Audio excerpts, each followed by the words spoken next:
시청자 여러분 안녕하십니까? 한상재입니다. 오늘은 월요일입니다. 2024년 4월 29일 아침인데요. 요즘 한국 날씨를 보면 참 이상하다는 생각을 많이 합니다. 아침에는 정말 잠바를 입을 정도로 춥고요. 또 낮에 해만 나면은 그저 여름같이 덥습니다.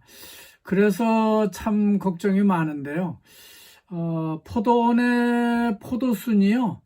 너무나 빨리 자라기 때문에 문제가 있다는 거죠. 그러다가 갑자기 이러다가 추워지게 되면은 이 포도순이 다 얼어 죽어서 여름이나 가을철에 이 포도값이 또 올해 사과처럼 폭등을 하지 않을까 이런 생각이 들어요. 그렇지만 할 수 없죠. 어떻게든 이 포도순을 따야만 다음 작업을 할 수가 있습니다. 그래서 그저께 밤이군요. 제가 싱가포르의 작은 아들 며느리 전화를 받았는데, 싱가포르도 요즘 무척 더워서 야단이라고 합니다. 특히 댕기모기 때문에 정부가 비상이 걸렸다고 하는데, 싱가포르 정부야 돈이 많으니까 바이오목이라는 그런 천적을 아마 브라질에서 들여다가 아마 방역을 하고 있는 모양입니다. 그러니까 모기가 없는 나라도 이렇게 심한데요. 그 효과는 또 어떨지 조금 의심은 됩니다. 반면에 인도네시아는 어떤지 이런 기사가 또 신문에 나오지 않고 있어요. 한편 자카르타에 있는 큰아들하고 통화를 해보니까 인도네시아에 있는 한국인들은 그런 거보다는 축구에 더 관심이 큰 것 같습니다. 축구에 진 걸 두고요. 영 맘에 걸리는지 매우 속상해하고 있었습니다. 하여간 저는 어젯밤 일요일판 신문을 보니까 별 중요한 뉴스가 없어서 하루 건너뛰고 월요일인 오늘 아침에 자카르타로 가보겠습니다. 오늘 인도네시아 콤파스 신문의 최대 뉴스는요. 프라보오 기브란 대통령, 부통령 당선자가 베베에누라고 하는 이슬람 선교단체 집행위원회를 찾아가서 사진을 찍었는데 그 사진이 독차지를 하고 있습니다. 여기서 베베에누라고 하는 거는요. 나다툴 울라마라고 하는 이슬람 선교단체의 하나입니다. 톱노스 시간을 이렇게 보면요. 맨 왼쪽에 머리에다가 이렇게 두건을 두른 그런 베베에누 집행위원이 서 있고요. 그분의 이름이 미피아출 아키르라고 해요. 그런 분이 한 분 나이 든 분이 서 있고 그 가운데 프라보하고 기브란이 서 있고요. 그리고 맨 오른쪽에 베베누 회장이죠. 야야 촐릴이라고 하는 회장이 서 있습니다. 여기서 야야라고 하는 사람은 이름인데요. 야야 이렇게 부르는 게 아니고요. 제가 코린도 처음 들어갔을 때 우리 사장님 차에 운전수 이름이 야야였습니다. 그래서 아주 쉽게 제가 부르기도 하고 우리 직원들이 야야 이렇게 부르기도 있었습니다. 자, 어쨌든 뉴스의 제목을 보면은 베베누가요 브라보 기브란을 지지한다고 한다면은 차기 정부는 정치적 안정성을 유지할 수 있을 것이다 라고 뽑고 있습니다. 국회도 대연정을 통해서 70% 이상의 의석수를 확보한 것으로 보도하고 있는 데다가 인도네시아 이슬람 최대 선교단체의 하나인 NU 그러니까 나다툴 울라마의 지지를 받았기 때문에 아마도 차기 정부는 모든 걸 다 갖춘 그런 완벽한 정부가 된 것이 아니냐는 보도를 하고 있는 겁니다. NU라는 단체는요, 하나의 선교단체입니다. 또 그리고 무하마드라는 또 다른 선교단체가 하나 있는데요. 이 두 단체가 인도네시아의 이슬람 선교단체의 양축이라고 볼 수 있습니다. 기둥이라고 볼 수 있는 것이죠. 여기서 NU는 주로 장사, 그러니까 상인들이죠. 상인들이거나 혹은 기업을 하는 무슬림들이 많이 참가를 하고 있고요. 또 이 단체는 전국적인 규모 그리고 역사적으로도 아주 이 중동의 무슬림이 인도네시아로 들어올 때부터 있었기 때문에 막강한 힘을 갖고 있는 선교단체라고 할 수 있습니다. 반면에 무하마디아라는 선교단체가 있는데요. 여기는 주로 우리는 이거 장사꾼들하고는 뭐 좀 달라. 이래가지고 만든 선교단체라고 생각되는데요. 주로 지식인들, 그러니까 인텔리전스한 분들이요. 그 당시에는 학교 선생님이나 대학교 교수 등이 참여를 했는데 아직도 여전히 그 전통은 지켜지고 있습니다. 그래서 무하마디아는 엘리트 무슬림 선교단체라고 할 수가 있죠. 그래서 가끔 그 초생딸이 뜨고 지는 것을 볼 때 이 사람들은 뭐 망원경으로 직접 살펴본다든지 항상 이 애누가 하는 그 결정에 대해서요 반대 의견을 내는 걸 볼 수 있습니다. 물론 이 단체도요 전국적인 규모를 갖추고는 있죠. 그래서 인도네시아 제3의 단체는요 여기에 낄 수가 없습니다. 나타났다간 뭐 작살이 나죠. 그만큼 이 두 선교단체의 정치 사회적 영향력이라고 하는 것은 인도네시아에 있어서 대단한 힘이라고 할 수 있겠습니다.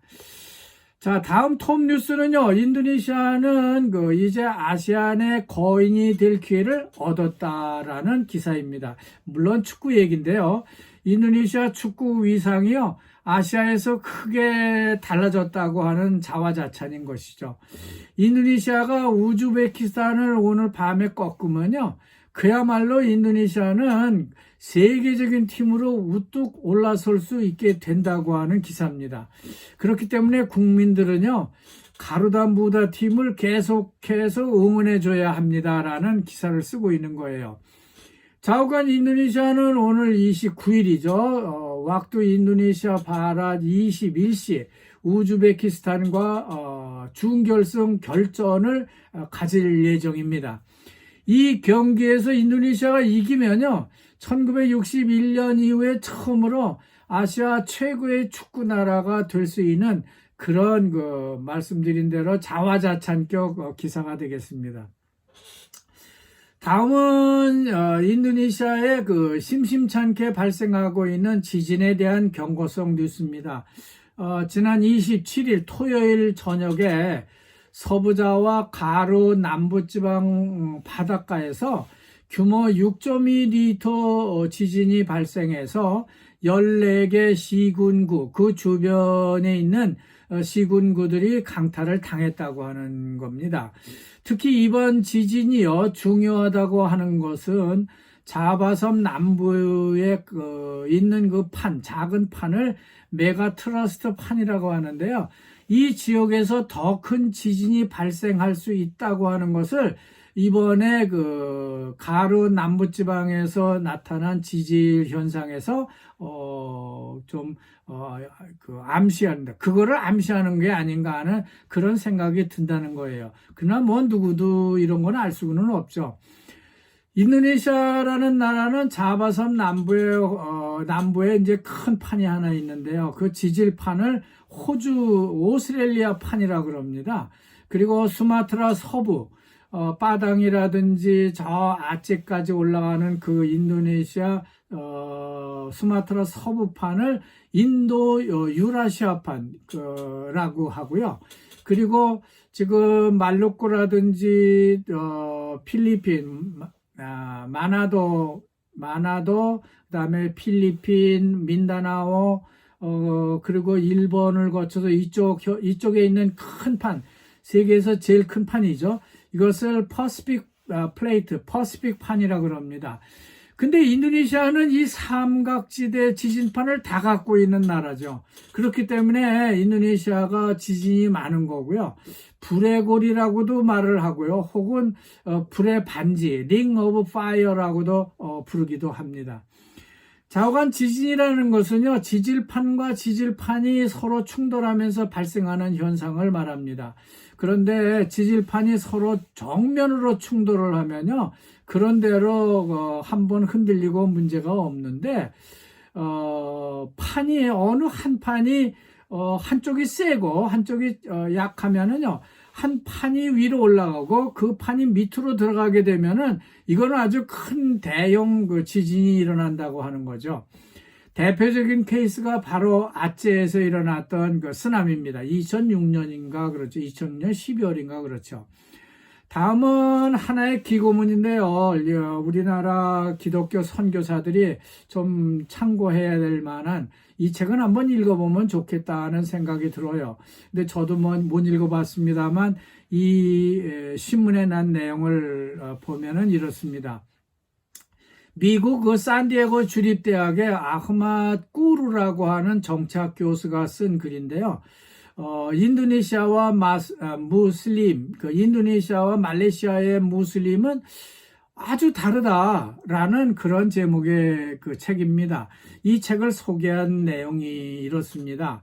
지난 8세기에서 11세기, 그러니까 인도네시아의 그 무슬림이 전파되기 이전인데요. 8 내기 11세기 사이에 소위 이슬람 황금기라고 불리는 이때에 이슬람 교도들이 그 과학과 경제의 황금기를, 그때는 뭐 이슬람이 부자였죠. 이런 황금기를 어떻게 경험했는지를 분석을 하고 있다고 해요. 그리고 오늘날 무슬림들은 왜 그러면 그런 부자였던 무슬림들이 왜 그 위기에 처하고 있는가, 이런 거에 대해서 분석한 책이라고 합니다. 무슬림 사회가 직면하고 있는 정치, 사회, 경제적 위기에 대해서 이분이 학문적으로 비교 검토를 하고 있는 내용입니다. 말레이시아에서는요, 배척당한 그 무스타파는 무하마드가 이제 사망을 하고 천국으로 가고, 그 다음에 그 칼리파, 어떤 사람이 칼리파가 될 것인가를 다투는 그런 내용을 쓴 무스타파의 책이 인도네시아에서는 환영을 받는데, 또 말레이시아에서는 이 책이 배척을 당하고 있는 거죠. 그 금소로 돼 있다고 그래요. 그래서 이 책은요, 오히려 인도네시아는 애누하고 무하마디아가 판차실라를 기본으로 해가지고 인도네시아의 다양성과 분권화를 지금까지 만들어 갔고, 또 모든 인류와 국가 통합 내지는 모든 신, 그래서 인도네시아는 신을 다 인정을 하죠. 그리고 민주주의 내지는 사회 정의에 대한 믿음을 판차실라를 통해서 실천을 하고 있는데 반해서 말레이시아는 그렇지 않다는 겁니다. 터키식 이슬람 형법인 샤리아법도요, 인도네시아는 그래서 아제주에만 있습니다. 다른 주에는 그런 샤리아법을 적용하고 있지 않죠. 이에 비해서 말레이시아는 애누아 무하마디아 같은 선교단체는 없고요. 그 대신에 저도 잘 처음 듣는 말인데, 나퀴브 알 아타스라고 하는 작은 이슬람 단체가 있기는 하지만은 이들은 대부분 국가 공무원들, 그러니까 공무원들이 차지를 하고 있다 그래요. 그래서 말레이시아는 이슬람과 국가의 관계가 더 밀접하고 더 중앙 집권적이고 형식주의에 빠져 있는 것 아니냐는 그런 분석을 하고 있다고 합니다. 아이고, 벌써 시간이 많이 갔습니다. 그래서 다음은 경제 지방 뉴스를 간단히 살펴보고 넘어가겠습니다. 먼저 소라바야 아이르랑가 약학대학 교수가요, 망기스 여러분 아시죠? 퍼플색 나는 망기스와 꾸미스 꾸찡이라고 하는 약초가 당뇨에 좋다는 글을 크게 싣고 있습니다. 저도 사실은 당이 높아서요, 제가 뿐짝에서 농장을 할 때 당이 높아졌기 때문에 그것을 피해서 공기가 좋고 물이 좋다고 하는 상주의 산간지대, 그러니까 여기는 그 산간지대, 산이 둘러싸고 있습니다. 그런 고원지대인데 그 산간지대로 이사를 오고요.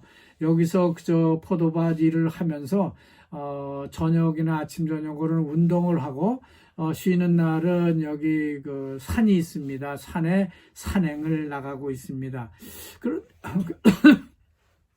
그런데 망기스를 먹고 난 그 자세 껍질이 당뇨에 좋다는 글이 크게 실리고 있으니까 이거 다시 자카르타를 가서 망기스를 많이 사 먹어야겠다는 생각이 듭니다. 그리고 꾸미스 꾸찡이라고 하는 풀도 있는데요. 이것은 그 꽃을 보면은 마치 고양이 뿔처럼 이렇게 났습니다. 그러니까 그 수염이죠. 고양이 수염 같이 꽃이 피는 그런 약초인데요. 이것도 자카르타에서는 쉽게 구할 수 있는 식물 중에 하나입니다. 끝으로 인도네시아가 불확실한 경제 상황, 그러니까 국제 경제가 별로 좋지 않은 상황, 또 이걸 예측할 수 없는 상황 하에서 인도네시아 정부 예산이 부족한 그 현상이 확대될 위험에 처했다고 하는 기사가 나오고 있어요. 2024년 내내 국가 재정 부족 상태가 더 확대되지 않도록 정부가 경제적 압박도 예상하고 예산을 집행해야 할 것이라고 하는 그런 지적을 하고 있습니다. 24년도 올해 재정 수입 실적이 지난해만큼 좋지는 않을 것이 분명하기 때문에 재정을 아껴 써야 한다는 것이죠. 그만큼 자카르타에 계신 한인분들도 재정을 좀 아껴 써야 될 겁니다. 자, 오늘 여기까지입니다. 여러분 대단히 감사합니다.